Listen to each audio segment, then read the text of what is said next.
Hey, creatives, you know how I'm always talking about creative systems that work? Well, that actually includes your money too.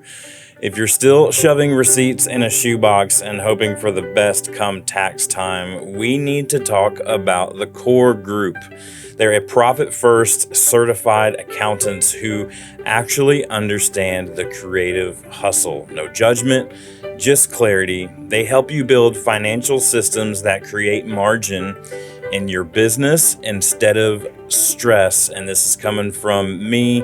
I'm a loyal core group subscriber. So check them out at coregroup.us.com. That's COREGROUPUS.com. Check out the core group today. Most creative professionals are drowning in chaos because they're trying to wing it in areas where successful agencies have bulletproof systems. Today, we're exploring the specific processes that separate thriving creative businesses from those that are constantly fighting fires. And I'll show you exactly where to start building your own. Let's get into it. Taking creatives from chaos to clarity. Welcome back to Creativity Made Easy, the podcast for creative professionals who want to scale their business without sacrificing their sanity. I'm your host, Dustin Peed, and I help creative professionals know themselves, their processes, and their teams so that they can move from chaos to clarity. So whether you're a freelancer, agency owner, or leading a creative team, this show is about building systems that free your creativity instead of constraining them. So let's dive in. Now, I've had countless discovery calls with talented creative professionals over the years, and there's a pattern that I see again and again. They are incredibly gifted people who can create amazing work, but every day feels like they're having to reinvent the wheel. Client onboarding is different every time, project kickoffs are chaotic, and their teams are constantly asking, what's the process for this? And their response is usually some version of, just figure it out, I guess. So here's what I've learned. The difference between agencies that scale smoothly and those that burn out their founders isn't creativity. It's having documented, repeatable processes for everything they do on a regular basis. You don't have a talent problem or creativity problem. You have a process problem. So today, I want to briefly walk through several actually, key areas where every creative business needs processes, and I'll give you some starting points for each one. So let's dive in. All right, let's start from the very top of you onboarding a client. A client onboarding process is super important because first impressions set the tone for everything. Your process should feel personal, but be completely systematized because you want it to be able to fire off without using your brain energy just for client onboarding. So from contract signing all the way to the project kickoff needs to be a documented process that you use every single time. Next one, a project briefing and kickoff process. This is where scope creep gets prevented or invited in, right? So clear expectations, roles, deliverables defined up front. And so you can use the do versus do framework, but when you brief properly, you can set realistic DO dates before the client's DUE dates. And so this is an opportunity to lay out all the logistics, and having a process for this is super important. And me and my clients recently have been using, for a project briefing, we've been using an AI process that I would love to share with you if you hop on a call with me.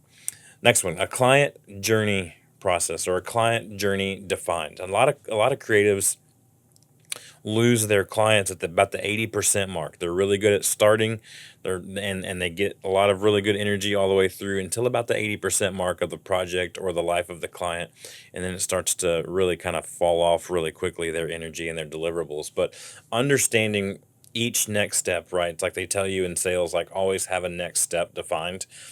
Each next step in your client journey, knowing where it's going next, is going to be super important. Every touch point to take them from just a one-time client to a loyal advocate. You're going to identify where clients typically get confused or frustrated or have the most questions, those are opportunities for you to checkpoint in with them every process of the way. So build the processes to address those friction points. Part of that client journey is client onboarding, like we talked about, but the other part of the client journey is offboarding. Are we asking for feedback?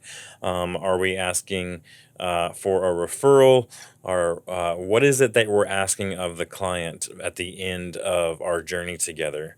And I know a lot of you hope that, well, there is no offboarding process because I don't want to be offboarded. But having a really solid offboarding process increases the likelihood that that client returns and that that client refers you to other potential clients as well. So how you end matters just as much as how you begin, right? So file handovers, final invoicing, relationship maintenance, getting feedback, referral processes, all that stuff, setting up the potential for more business from that client or more is super important. That's why you need a client offboarding process. The 4D creative process is a big one too. Now, you don't have to use these 4Ds, but somewhere along the journey of how you actually create needs to involve these four. And I'm not going to go super deep into it because I've done several episodes and blog posts about it before.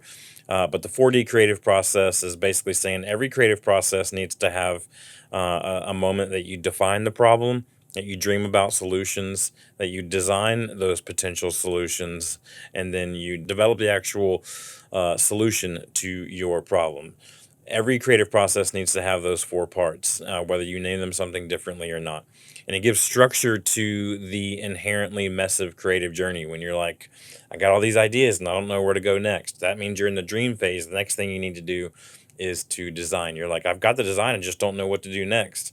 Okay, what you need to do next is actually put in the work. And this is where the grunt work comes in. That's the development part, right? So each phase has specific deliverables internally for your team and approval points along the way. And having that defined process will keep you moving from start to finish.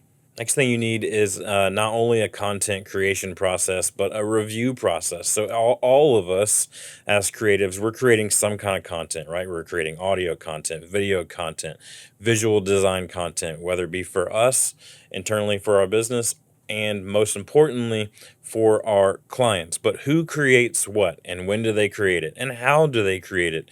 And what are the review cycles to get clear feedback? What are your protocols centered around, hey, this is going to be our first draft, then we're going to review it. What does that review look like? How long does it take? Who's involved in it before a first draft ever reaches the client? So content creation process, but more importantly, a content review process.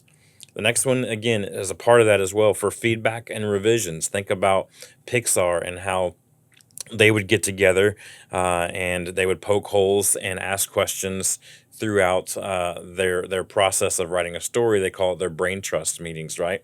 So how feedback gets collected, how it gets consolidated, and how it gets implemented are super important things to have consistency throughout. And if you have a team under you, even if they're just contractors, if you don't have a system for this, you're going to burn them out because they're going to get super frustrated that it's different every single time and they can't anticipate your needs. And every creative wants to be able to anticipate the needs of who they're working for, whether it be their boss or their client, right? So this prevents the whole death by 1,000 cuts revision cycle where we're just constantly editing. We don't know when to finish. Painting this feedback and revision process will help you understand you, your team, your clients. It'll help everyone understand fully when is this process done. So paint done for your projects and how you get to done matters most. All right, let's talk creative asset management. This is file structure. So it could be digital assets, it could be physical assets, but having a straight file structure with the way that you name your things, you name your files, your naming conventions that everyone follows will make it easier for you to find the file that you're looking for when you're looking for it. It'll make it easier for you to upload to the correct place. It'll make it easier for you to find where to download.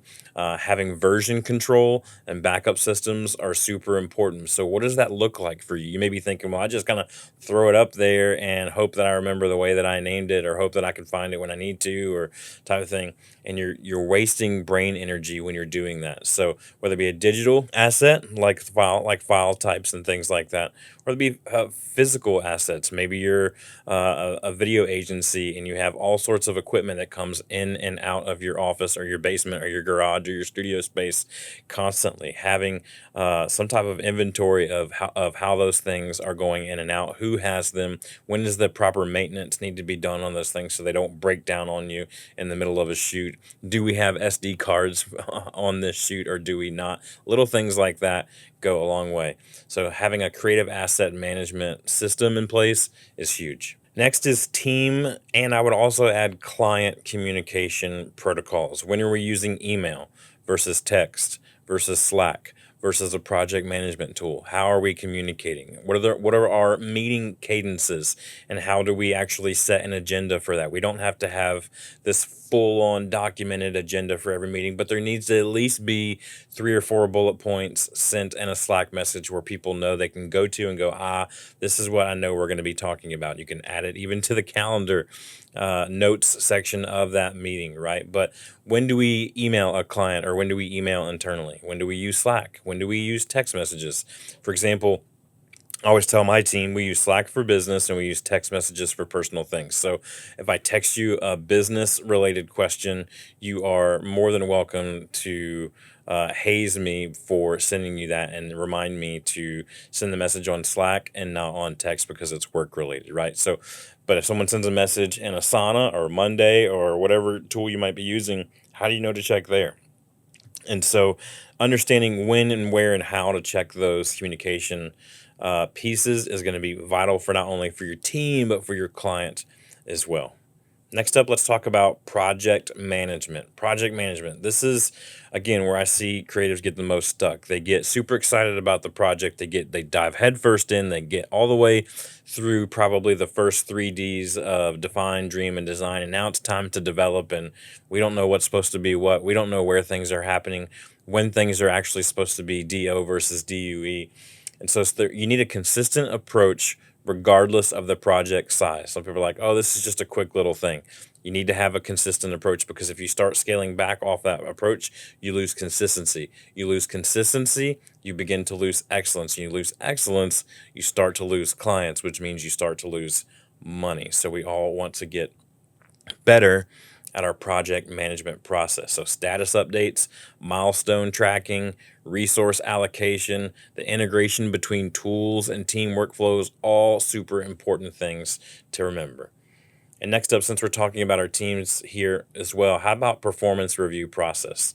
How often are you regularly getting with your team, or if you just have contractors or even volunteers, how often are you getting with them regularly to give feedback cycles? Not just to give them feedback, but to get feedback from them as well. We're not talking about just annual reviews here. If the only time you have a one-on-one with someone that you lead, whether it be a paid team member, a paid contractor, or a volunteer, if you're only doing that annually, you're missing out. You're missing consistency. You're missing the opportunity to be able to grow throughout the year instead of just every January, right? So clear expectations should be a part of it. And what are the growth pathways for both sides? How can we grow as a business? How can you grow as a part of this team? Documenting that protects both you and the team, so that if things work out, you can celebrate it. And if things don't work out, you can point back to it and say, see, we talked about this. This is why we have to move on to another situation.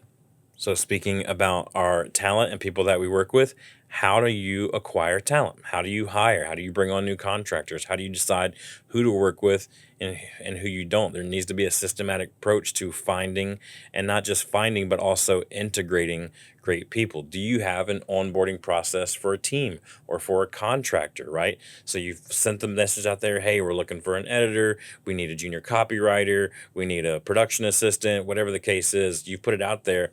But how do you know that you're onboarding them and you're setting them up for success? Because those first 90 days for any position, volunteer, paid, contractor, doesn't matter, right? Super, super important. So what's the process for onboarding them, setting them up for success? Because when you set them up for success, you set your business up for success as well. And I would highly encourage you, if you're like, well, I don't have a ton of money to do that, look for apprenticeship programs in your area for you to be able to help develop talent but also get some really cheap labor as a part of that as well. And so it's a win for everybody. They're getting experience, you're getting the help that you need at a fraction of the cost. All right, let's talk invoice and payment collection, right? This is definitely more of a financial process, and I'm more in the operations. But again, if we don't have a process for this, then how do you know you're going to get paid on time, right? We all get to the end of the month, and we all get to the end of the money, and there's more month left, right? So creating some automated systems are really huge. How you can automatically send out the invoicing and payment collection would be a great thing. I know many people are already using that, but just make sure that they're consistent and that they're being updated regularly as much as possible. Clear payment terms. Make sure you have your sequences to have follow-up processes. How long are you going to give them to pay? Are you going to charge late fees or not? All of that needs to be up front, because if you talk about it up front and you set those processes in place for invoice and payment collection, then you can avoid all those awkward money conversations with clients in the future. You also need to have systems in place for your marketing strategy and lead generation. Now, again, I'm not the expert when it comes to these systems, but you do need to have a systematic approach, and you need to build the process and then trust the process for every single one of these things. So content creation, relationship building, networking, referral systems, all of that will help you get predictable pipeline instead of the feast or famine cycles that you may be stuck in. So we can help build those systems for you alongside some really good sales coaching, and we can make sure we set that up for you. Speaking of sales, another one that I make sure that all my clients have in place is some type of offer development or package offerings, right? You need to be able to clearly say, this is our standardized service offerings that are not only profitable but scalable. So when you have a discovery call with me and you ask me, what does it look like to work with you? Then I'll tell you, we have 4 service packages. There's a coaching package, and then there's 3 different consulting packages where we help implement these processes and systems with you. And each one has a price point, and it's very easy to identify throughout the way. And that keeps the clear scope being defined between client and business relationship, which is going to prevent the dreaded scope creep. And when you have these offers and packages easily defined, it makes it even easier to delegate and train your team members on them because they're so defined. So that's a quick run through of a bunch of different things that I always recommend any clients that we work with, that some of the processes that they need to have at their disposal. And let me just tell you this. Let me just tell you what a lot of people respect Harvard Business Review, because they are super smart and done a ton of research when it comes to businesses and how they're successful and maybe how they're not successful. And according to the Harvard Business Review, companies with well-documented processes are 67%, that's 2/3, more likely to successfully scale their business. And the creative industry is not exempt from this. It's just been slower to adopt it because we feel like systems constrain us, but they don't. They free us to have more time and more mental energy to be more creative. So what now? Now, I gave you a lot of different processes and systems to consider, but let me just give you a few next steps that you could take. Number 1, start documenting what you're already doing really well. If you're like, you know what, we have a really tight system for this and we do the same thing over and over again, start documenting that. And if you wonder why, it's so that you can develop the more team members and more people easier without having to take your time to show them that process over and over and over again. You create a Loom video, you have a simple process document that you say, here's how we do it. Let me know if you have any questions. And that's a lot less time on you or your team to have to train that person. Something else to consider is to identify your biggest pain point. Where do you find yourself repeatedly answering the same questions or fixing the same problems day after day, week after week? That's the first process that you need to figure out and start documenting, because these are things that always happen. And if it always happens, there should be a system and there should be a process for that. Use the next person test. Could someone else follow your documented process and get the same result? If not, it needs to be more detailed in the steps. Another way is to build in small batches. Don't try to systemize everything at once that we talked about in this episode today.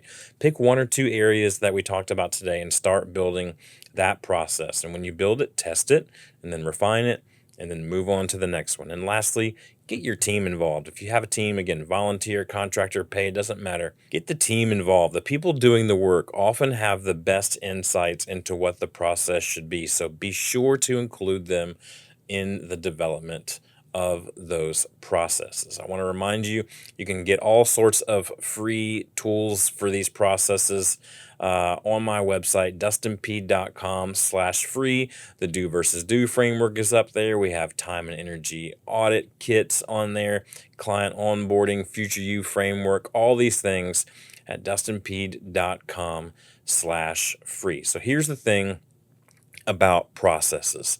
They're not about constraining creativity. They're about creating space for it.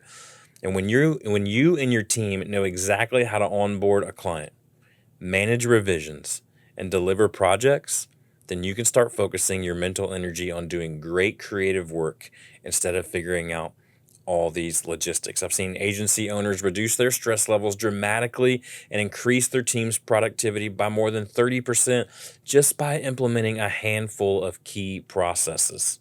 More importantly, their clients start commenting on how smooth and professional everything feels, which means more referrals and more business. Listen, you don't have to build everything at once. Start with one process that would make your life easier this week. Go ahead, document it, test it, refine it, and then build the next one. If you want help identifying which processes to build first, or you want to see how other creative teams have systemized their operations, go to dustinpeed.com and connect with me also on social media at dustinpeed. At dustinpeed.com, you can book a free call with me, and I can talk with you about what you're feeling right now. Remember, there's a process for that. You just have to build it. Next week, we'll be back tackling episode 127, why your to-do list is sabotaging your creativity, right? I'll show you how traditional task management fails creative professionals and introduce you once again to our favorite friend, the focus funnel, a framework for deciding what actually deserves your attention versus what's just noise. So if you're constantly overwhelmed by your to-do list and can't seem to make real progress on what matters most, that episode's going to be for you. It's going to change how you think about task management forever. I cannot wait to be back with you on that episode. Y'all have an amazing week ahead. Talk to you next time on Creativity Made Easy.